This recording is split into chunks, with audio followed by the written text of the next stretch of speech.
but it's important for us to maintain our connection with people, and it's important for us to maintain a healthy lifestyle in, frankly, pretty stressful times. A connection, even at one time in the day, is so helpful, and some fresh air I've found as well. Even pre-pandemic, though, many of us find the holidays difficult to get through because there's so much pressure to be festive. You're supposed to be surrounded by friends and family, so if any of those pieces are missing, it's a really tough time. So the holidays plus pandemic and then the restrictions certainly exacerbating things, to say the least. And this next question speaks to that. How do you know when feeling lonely and unhappy has veered into depression? Dr. Kang, what should people be looking for in themselves but also others? Right. So first we have to understand the power of loneliness. Loneliness is actually toxic. It reduces our immune system and actually is linked to early death. So we really have to work on that social connection. And we can be lonely in a room full of people, and we can feel emotionally connected staying home. So to improve that, you want to go deeper in our relationships, more vulnerability, more laughs, more jokes. And then if there are symptoms of depression that last more than 2 weeks, which is a low mood, plus disturbed sleep, difficulty with your focus, concentration, lack of interest, motivation, anxiety, panic, or any suicidal thoughts, you definitely want to get some help, talk to family and friends, and then further professional help as well. Dr. Greatzer, just before we go, top 3 tips you would give to folks, what they should be doing in a day to help them get through? There's a lovely little paper in the British Journal of Psychiatry that recently appeared that talks about staying mentally healthy during times of self-isolation. Here are 3 tips that you can incorporate into your life.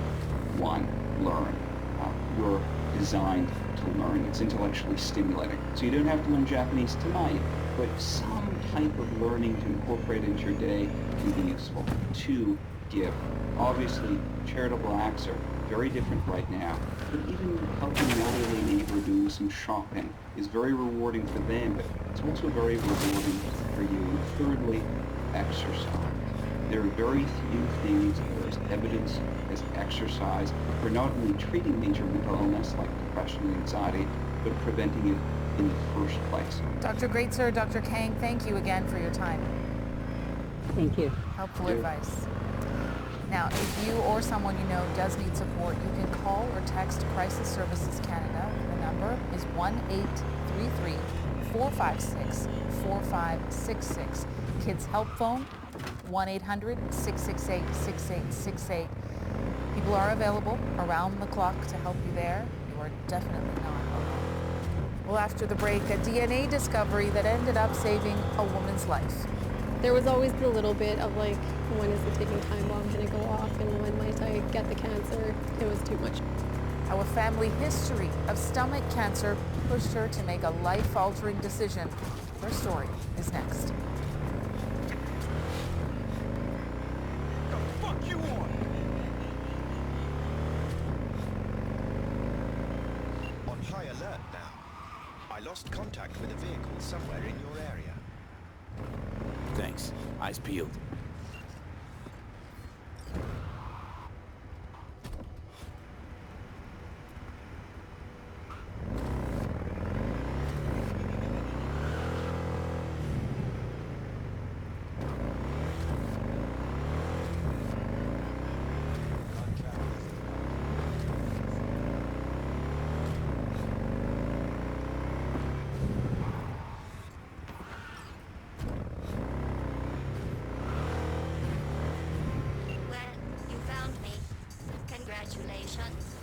Was it worth it?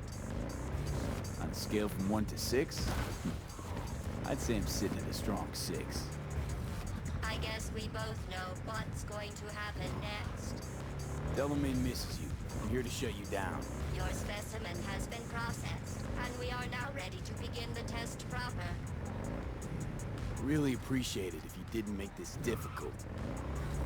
I have a surprise waiting for you after this next test.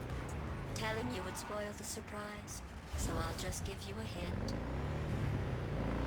I'm going to kill you, and all the cake is gone.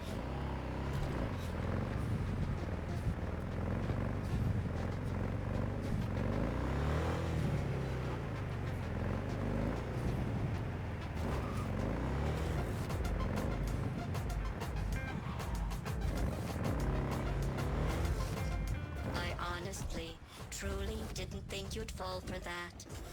Okay, that's enough. You chose this path.